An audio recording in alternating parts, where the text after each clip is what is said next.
Hello viewers, welcome to our lecture series on Indian ethos in management. This is going to be part 4 of our lectures on Indian model of management. In the previous lecture of mine, I told you about the analytical models of Gita, and there we discussed about the first model, that is Guna dynamics model, and we talked about the dynamics of three gunas, that is tamas, rajas and sattva, and we told you about their nature, the nature of these three merits, that all three have a tendency to dominate the other two, and according to the dominance of the prevalent merit or guna, your behavior is going to be decided, whether you generate positive energy or you generate synergy or you actually generate negative energy. So, it is suggesting a transformation from tamas to rajas and to sattva by the way of increasing the intensity of sattva and reducing the intensity of tamas or other merits which are not useful for business enterprise or even for the human being. So, we all understand that the social process should be designed, organized and transformed in such a way that there is an increase in rajas and sattva in the society. Then only we can ensure a society where we have positive energy, what you call as synergy, and there would be no scope for conflict to arise. So, this would lead to the establishment of a good society, taking us towards the vision of sacro-civic society, which we talked in the very first lecture of mine. So, the criteria of analyzing the social processes and social events is to monitor their negative energy generating or synergy generating impact, that whether the impact is of negative energy, which we call as nijargy, or impact is of synergy. Here I would like to mention that communism failed. What is the reason behind the failure of communism? Because it led to excessive negative energy, which was inherent in dictatorship. So, when we follow dictatorship, you may find initial results to be positive, that people are working, you may find the work is done technically, but of course, it cannot continue for long. You can't sustain with that, because there is excessive negative energy inherent in the dictatorship. If we talk about the colonialism, it was defeated because it also resulted in lot of negative energy as a result of its inherent nature of relationships based on extreme exploitation. So, there was no synergy among people who were working. So, only the isms that are synergy generating in their outlook and worldview, they are supposed to survive in the long run. So, what is sustainable is synergy, not the negative energy. This is what this guna dynamics model wanted to say. Moving ahead to the second model in this analytics framework, the dharma and adharma dialectics model. People think that it's a purely spiritual concept, which is of course not. The second model, which is named as dharma and adharma dialectics model, it offers us an insight into the social processes. When we talk about dharma, what it refers? It refers to moral order, whereas if we talk about adharma, it actually indicates towards the moral disorder, opposite to that. One is talking about the order which is based on morality, which is based on ethical parameters, whereas adharma is referring to moral disorders. We do understand what is morally correct and what is morally incorrect.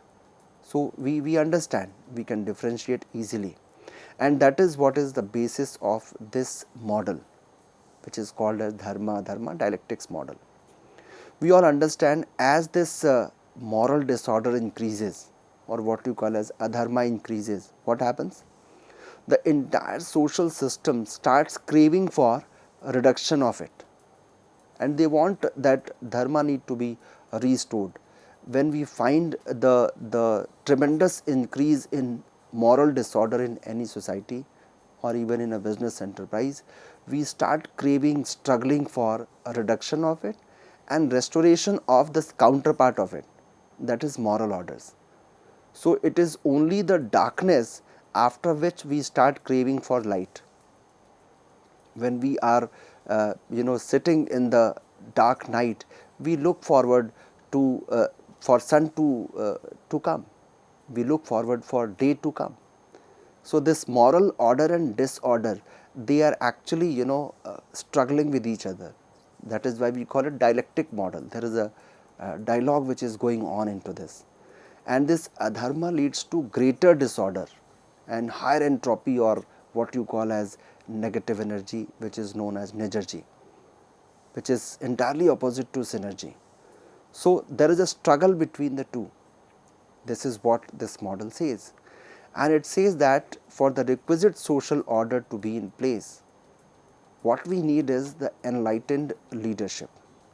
We need a leadership which is enlightened, which doesn't talk about self-interest, which doesn't only talk about the interest of the business enterprise, but it talks about the interest of entire society. Because as a human being, we have to interact in the society, we have to live in the society. So this idea, if you want me to quote from Bhagavad Gita, this idea is expressed by Shloka 7 in chapter 4 in Bhagavad Gita. And there, if I have to use the last line, Sam Bhavami Yuge Yuge, that is, as and when goodness declines and wickedness shows its rise, O Bharata, in such situations I myself arise. So we believe that godly presence is supposed to be there when there is a disproportionate rise in what you call as moral disorder, and we call it as adharma. So when the moral disorder increases, system has its own way of balancing. So system would balance, people will start craving for, they will start struggling for moral order to come in place. This is what this dharma dialectic model says. Now moving on to the third model, which is known as the model of human typology in terms of divine like and demonic type nature of human beings. And it actually explains the very good and bad behavior of people in society as well as in any organizational setup. That there at times you find good behavior of a person, and at times you find you witness bad behavior of the same human being, or it can be for others also.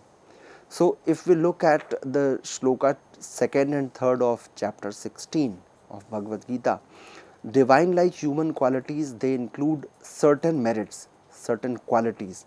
What are those qualities which are known as divine like? The first one is truthfulness. If you find a person to be truthful, a person to be gentle, there is modesty, there is steadiness, there is freedom from anger, you find empathy in a person, the nature of forgiveness, freedom from malice and excessive pride. So if a person is reflecting by his or her personality any of these traits or some of these traits, or at times all these traits, then we realize that this is basically the trait of a divine like human qualities. You rarely find only one person where all qualities are present, but majority of qualities may be found in some people, some human beings who are divine like. So it actually gives us the qualities of divine like human beings. As per the shloka 4 and 10 of chapter 16, it again explains the trait of demon like people, that is, they display arrogance, they always showcase excessive pride. At times you would find them to be very angry, their anguish is being reflected in their behavior, harshness and lot of manipulation is there. So we understand that it is basically the trait of a demon like human being. So individuals, they are guided by thoughts and action. Divine like thoughts, they lead to divine like actions, and demon like thoughts lead to demon like actions. So what is the point of origin? Whatever behavior I am going to showcase, that is actually coming from my thoughts. So what I think, accordingly I do. My actions are according to my thoughts, and of course when my actions are there, they are reflected in terms of my deeds also. So whatever I think, I perform accordingly. This is what this dharma dialectic model says, and it says that What will happen if you find the presence of different types of people, divine like and demon type? If you find divine like people in your organization, they are basically acting as facilitators. They provide positive support to you. They would create positive forces in society and also your organization. They would not try to find shoulders to just say that this person is responsible for this work, this person is responsible for this chaos.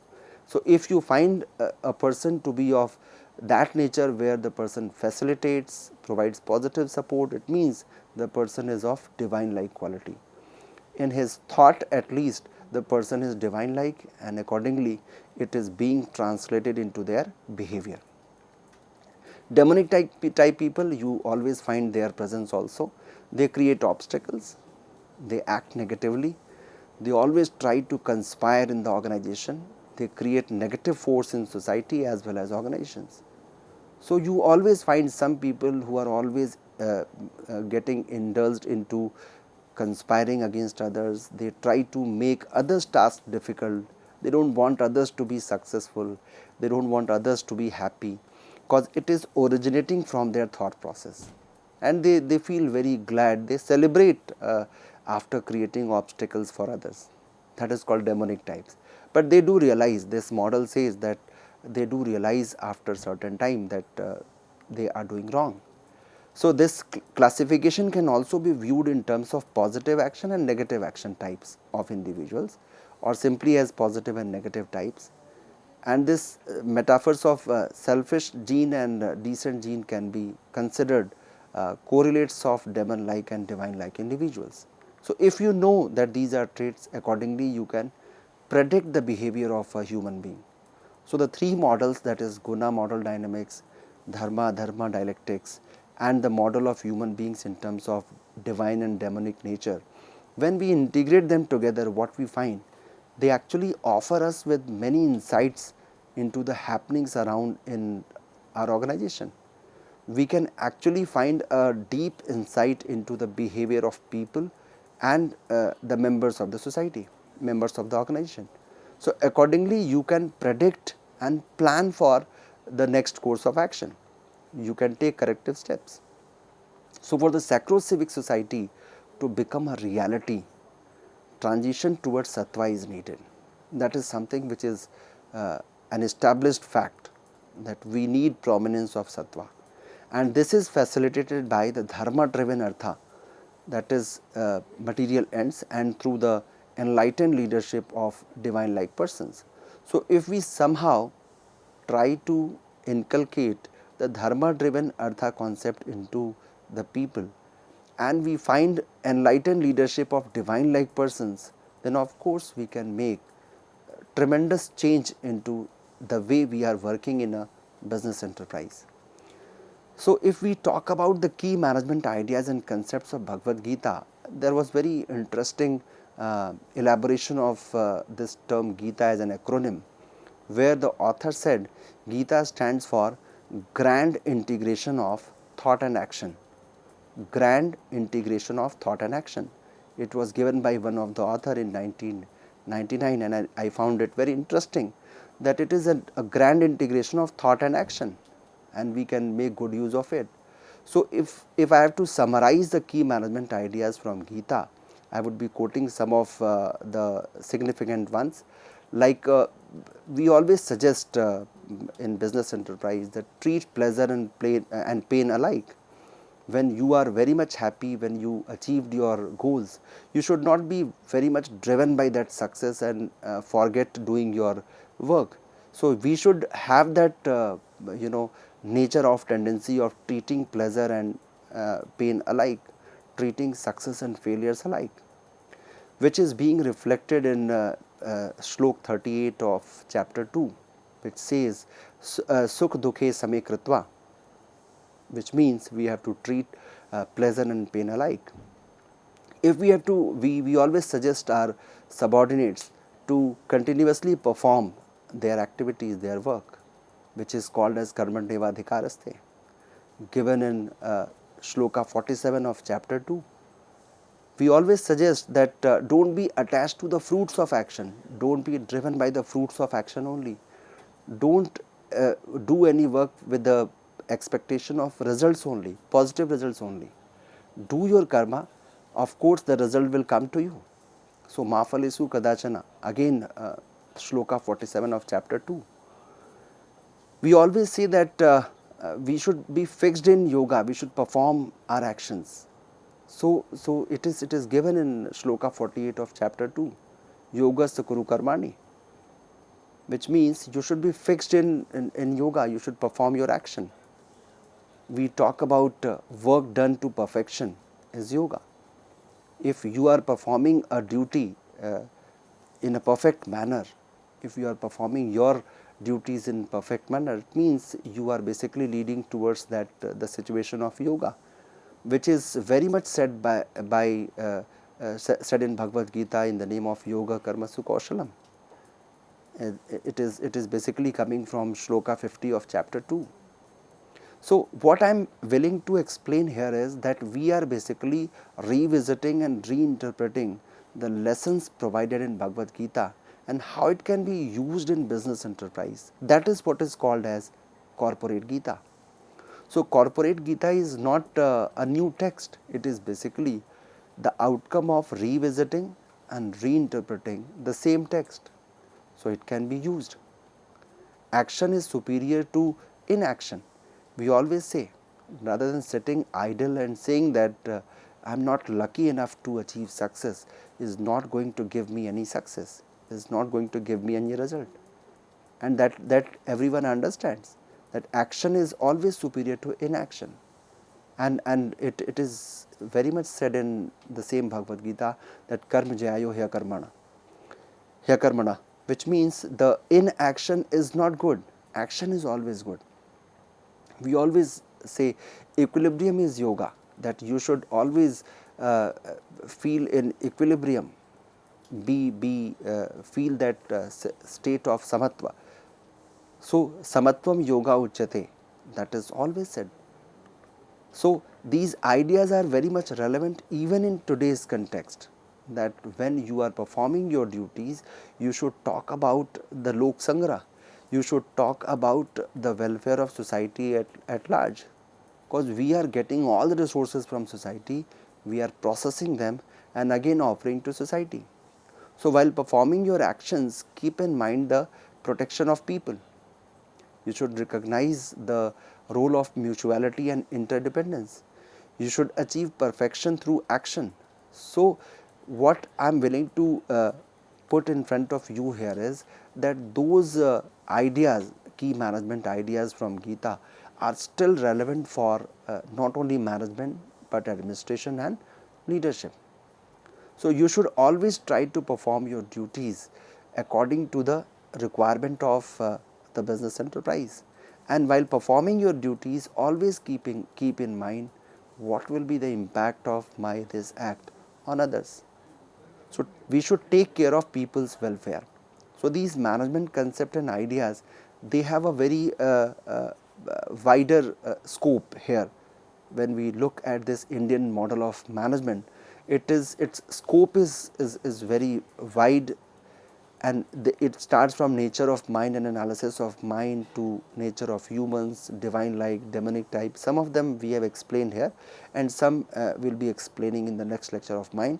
Nature of nature, or what is called as the merit theory or guna theory, nature of self, mutuality and interdependence, positive action and the theory of nishkam karma, perfection in action, guide to action and decision making. So the list is exhaustive. Peace and equanimity, hierarchy of consciousness, typology of gifts, knowledge, deeds, human agency and intellect, fruits of action, or what you call as the karma phal, which you are getting out of your actions, root, shoot and the fruit metaphor, which is increasingly used nowadays, swadharma and role responsibility, battle of righteousness. So the scope is very wide. If we talk about the management concepts and ideas, emanating from corporate Gita, it talks about leadership by example, that you have to set an example in front of your followers, that this can also be the way of dealing with a specific situation. There is a problem in front of us, there is a challenge in front of us as a leader, and the way we are handling that should be exemplary, that others should be bound to emulate that. Arrival of the best. We have been talking about survival of the best. We have been talking about the Darwin's theory of natural selection, which talks about the survival of the best. But imagine the beauty of this Indian model of management. It is waiting for arrival of the best. It says that we should try to perform in such a way that best is bound to arrive. Best is the outcome. Freedom of choice is something which is emanating from this Indian model of management. We have skill values combination, and these ideas are basically giving us the way we have to perform our duties. So, my dear learners, in this way we talked about the Indian model of management, the application of corporate Gita in present world, and we had a discussion on the different shlokas, the way they are being used in business enterprise, the way they can be interpreted. And here we talked about we talk about not only the dharma and adharma dialectics, but we also talk about the prominence of that sattvic gun into each and every individual who is working in the organization. So, with this, my dear learners, we had a very good discussion on this Indian model of management, where we talked about the way it works, what is there into the Indian model of management, the way they can be used by the corporate enterprises today, because we know that Gita stands for grand integration of thought and action.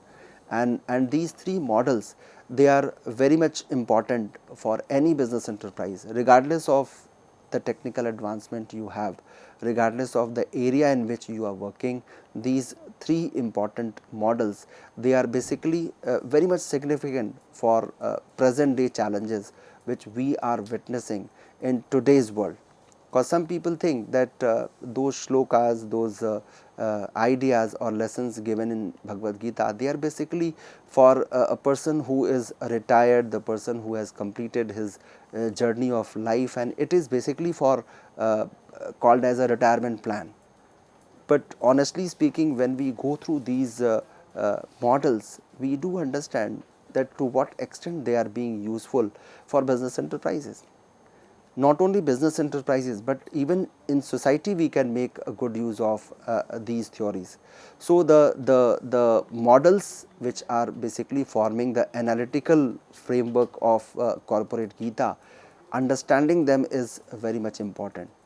So, we had discussed about the relevance of Gita in offering the theory of society and ideas for corporate application. But these three models, that is the guna dynamics model, the dharma adharma dialectics model, and divine like demonic type classification of human beings, if we combine them together, we can find a strong and robust analytical framework to analyze not only the society, but also the business enterprise. And this is what is the beauty of this analytical model of Bhagavad Gita. So, my dear learners, in this way we had discussed about the different aspects of corporate Gita, which is actually forming the part of Indian model of management, because Indian model of management has got the significant input from Bhagavad Gita, and that is why it is very much pertinent for us to discuss about the corporate Gita. So, with this we try to provide you a brief idea about the corporate Gita, the way it can be used for solving the day-to-day problems of a business enterprise. I hope you must have understood and enjoyed these innovative aspects of corporate Gita, and in this way we are coming to the end of this lecture. I hope you must have enjoyed today's lecture of mine. Thank you so much.